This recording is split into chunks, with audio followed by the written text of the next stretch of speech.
It is so good to see every single one of you. And thank you for nearly all of you having your cameras on today. It's so much better when I get to see you.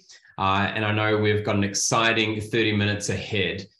Now, this topic, speaking at a conference, this is for those people that might get tapped on the shoulder at, in your workplace and go, hey, I'd love you to speak at our conference coming up. Or maybe it's an industry conference and you've been asked to come and speak about something. And I know what it's like. Like, it can be a little bit, challenging, can feel a bit of anxiety kicks in. You're like, whoa, what do I do next? I'm interested in this, but this is kind of out of my comfort zone. So it's a little bit different to those who might be paid to do keynote speaking. This approach here today is really about helping those people who are just like, oh, I've got a conference coming up and I want to do it really, really well. So we're going to have a look at kind of more of the preparation side of speaking at a conference today, because as you're aware, the whole everything that's involved at speaking is quite a lot. And we can't fit that into 30 minutes. So we're going to focus on how to prepare and what are some really good strategies to make sure that you can deliver a message that is valuable, that lands well, and is really clear for people to be able to catch when they're there at the conference. So we're going to dive into this. But what I would like to know first, I want to see you engaging in the chat. I want you to pop into the chat if you are someone that is going to be delivering a presentation at a conference coming up over the next few weeks or months. Yes, tomorrow, Danielle. Wow, this is good timing.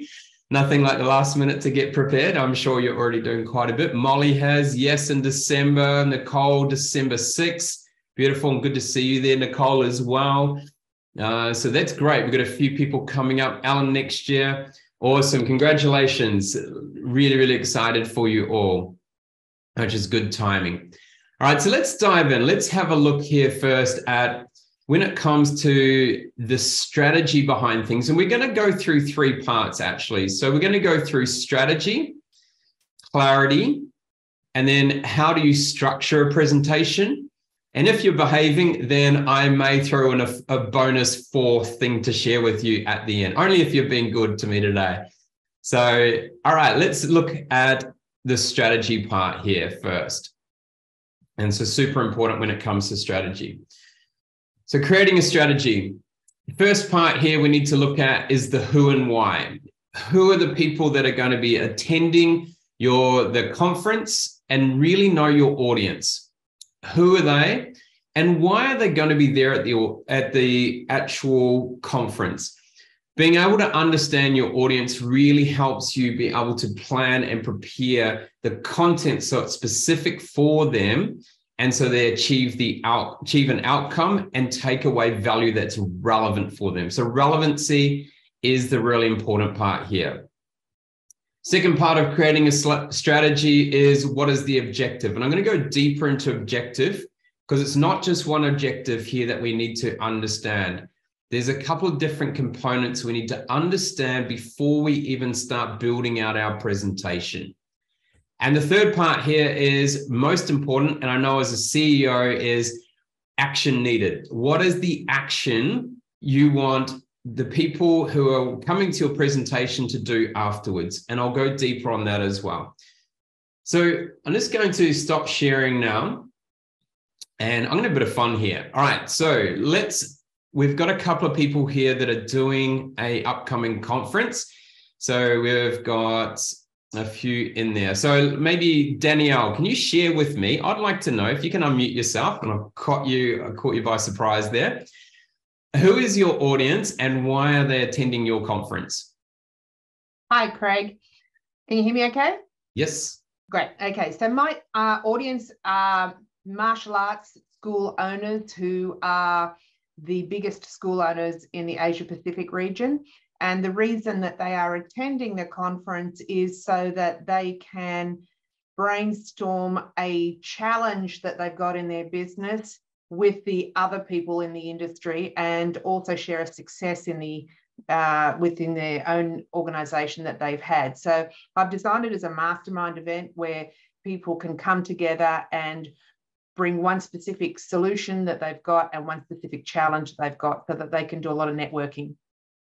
Brilliant. Brilliant. Let's give Danielle a big round of applause. I love that. It's really specific. You're dealing with martial arts owners who are coming to share learned experiences and been able to help them grow. Really important. I love it. It's really good.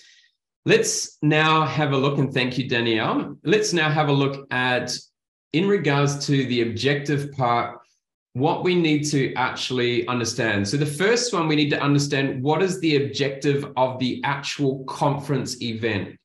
And usually they'll have a theme. So understand what the theme is, because you will need to link your presentation back to that theme. Really important. When you're speaking, you want to tie that thread throughout your presentation, because it's super important that everything's aligned from a conference point of view. And you don't want to go off on a tangent, being totally separate to what the big theme is. So understand the theme. Secondly, what is your session? So sometimes you'll be asked to deliver a specific session. So really talking to that event organizer and getting clarity on what is the actual objective of that specific session. Why is it where it is in the conference? And what is the outcome that the organizer wants? Then the final part is your personal objective, because you all have your own objective, what you want to get out of it. So you've got to be able to tie all three of these together when it comes to really clarifying what the objective of your session is. How do you link these three things together? Because you haven't said yes to that conference for no reason. You are there because you want to give value and you've got something important that you can share. So what is your personal objective? But then finally, what is the action needed? And we need to understand this before we start. What do you want your audience to think, feel, or do when they walk away from your presentation? Now, I'm going to stop sharing here. So what do you want them to think, feel, or do? Now, I jump on a number of different briefing calls with my business partner, Sam Cawthorn, and he has always asked this question. And not only does it at the briefing call, but also when he gets to the event. And he always asks, what is the one thing that you want your audience to be walking away from that conference talking about 3 minutes after, 3 hours after, 3 weeks after, 3 months after, 3 years later? What is that one thing you want to be talking about? And this is a really important thing. It ties into what you want them to think, feel, or do, but it also ensures that you're meeting the objective of the event organizer and the session. So it's a really powerful tool. Always ask, what is the one thing you want them to be talking about afterwards? Really, really important. So we've now talked about kind of from a strategy perspective, you've got there the who and the why, the objective and the action needed, getting clarity on that. Then we need to look at what is the message that you're going to share. So you need real clarity on what is going to be the specific message you want them to walk away with. So it's different to the objective. It can be linked, but it is something that is really easy for people to catch. So I'm going to share my screen in a second here. So it's something easy that you want them to catch. So we need to decide on what is the one idea. And before we do go into this, I want you to understand one thing. If you think about all the conferences you've been to, all the presentations you've watched, how many of them can you remember what they said? Pop into the chat, actually. If you can remember something from a recent presentation that you've been to, pop into the chat. What can you remember from it? It's pretty hard, isn't it? Yep, the feeling you got, but what did they talk about? What can you remember? It's pretty hard, isn't it? So I'm going to share with you quickly before we go into this one idea. There are 3 ways that people will remember you, 3 key ways that we find. First one, it is one core repeatable message of 4 words or less. Okay, so for me, when I speak, I talk about break the CEO code, or gravity of leadership, or atomic pressure. Okay, so I will make sure that's anchored in. So the first one is repeating that multiple times so it anchors on the brain. And so literally, if you're talking for 10 minutes, you want to anchor it in probably 20 times. Every 30 seconds, say that same core repeatable message. The second way is to share a story that evokes emotion. So a well-told story will evoke emotion. You'll remember the story. And then the third way is your uniqueness. Now, the first two are quite easy to develop. The third one takes a bit of work for some people. Some have it naturally. So Tony Robbins, massive, big mountain of a person, huge voice, huge hands, huge head. You can't miss him. Like, he's so easily memorable in just his presence. My business partner, Sam, has only one arm. He's 6'4". He's a big voice, has a straight leg, easily memorable. But for someone like me, it takes a bit of work to leave an impression from a uniqueness point of view. So I have to focus more on 1 and 2, core repeatable message and telling stories really well. All right, let's now dive into that one idea. If you confuse, you lose. Your job is to simplify stuff for the audience so they can easily understand. As soon as you try and make something technical or complex, you create barriers in the brain, barriers in the prefrontal cortex of the brain. The more barriers you create, the more people will step back and go, it's too much, I give up. So how do you make it so simple that a 10 or 12-year-old can understand what you're saying? So achieving clarity here, we need one core repeatable message. Okay, so important. You need to anchor in this message. 4 words or less, needs to relate to your topic. It can be abstract, but it's something that they can remember. And most importantly, repeat 3 minutes, 3 hours, 3 days, 3 weeks, 3 months, 3 years after they have listened to you. Because you don't just talk for the people in the audience, you want them to take that value back to other people. Golden rule, fewer words, higher status, lots and lots of words, lower status. So less is more when it comes to speaking. And I know that's hard because you go, oh, well, I've got lots of interesting things to say. But your job is to decide what is most necessary and remove the unnecessary for the audience. Your job is to decide what's necessary. Don't leave it up to the audience. This is part of your planning and preparing. How much detail do you include? This is the big question. And everyone kind of asks, what do I include and how do I strip stuff out? So I'm going to help you with this. Okay. And so I know we're moving quite fast today. So it's a bit of a snapshot for you to give you a taste of what you can do. Please take screenshots as you go throughout. Finding one core repeatable idea. First thing is brainstorm. Write down every idea, everything you want to say, everything you can think of first. Put it all down on as much paper as possible. Okay, go for gold. Write everything. Start big. Write down, even if it sounds basic and boring, pop it down on that paper or on your document. Then we're going to divide it into 3 categories. Okay, so this is where it starts to get a little bit tougher.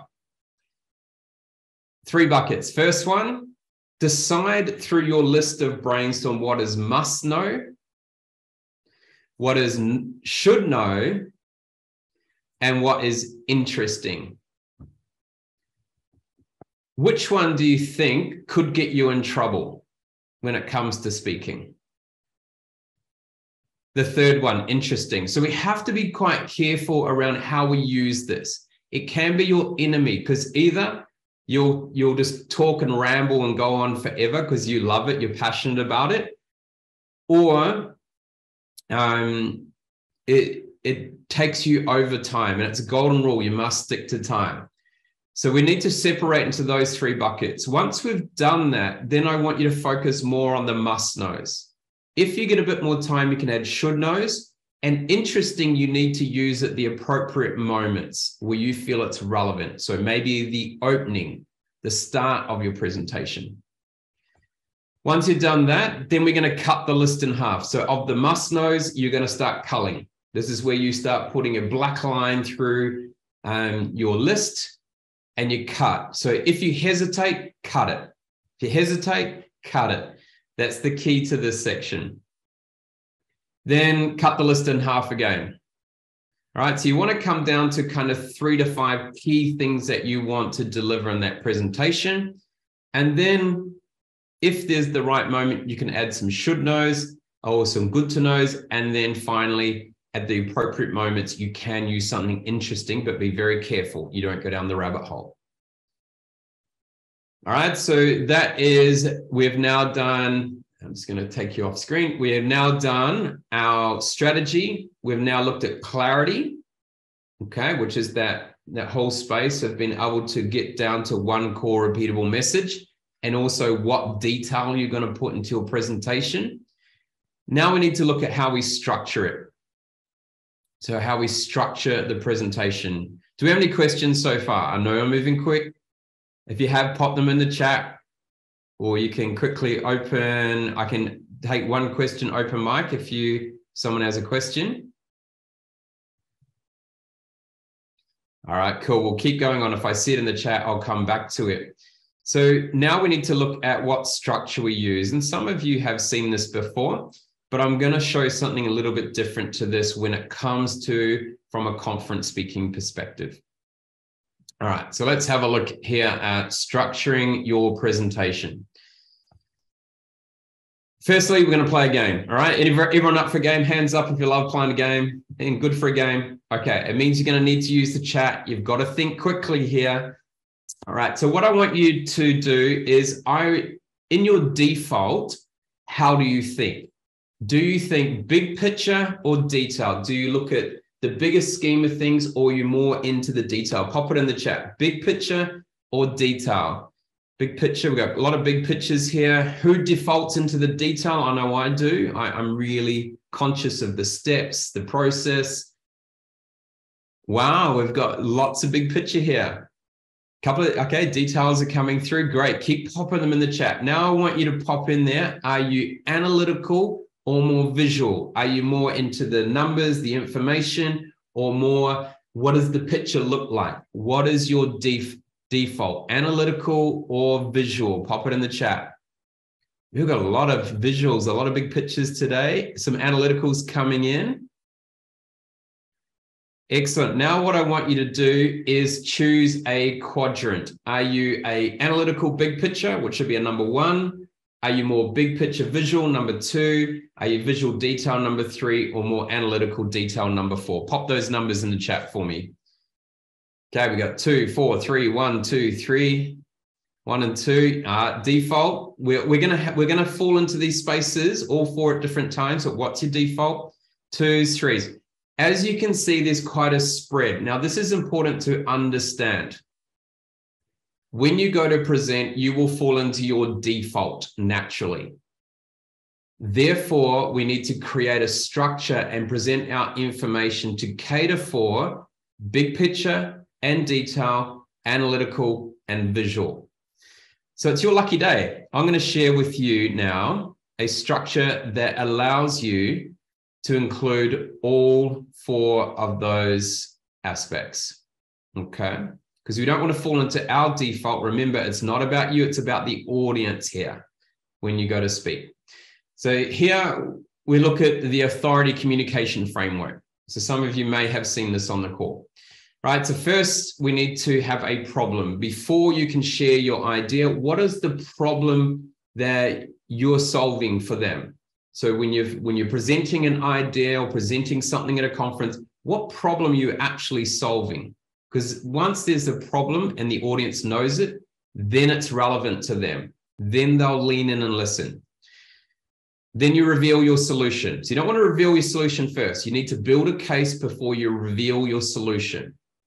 Now that you've got your solution, you now want to back it up with some evidence, because people go, oh, it's a great solution to the problem, but show me you're working. Where is the research? So you can use someone else's research. You can Google on your topic.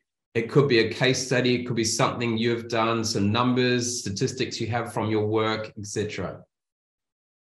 Then you share an example. This is where you bring it to life. People, and I want you to realize this, you are all change makers.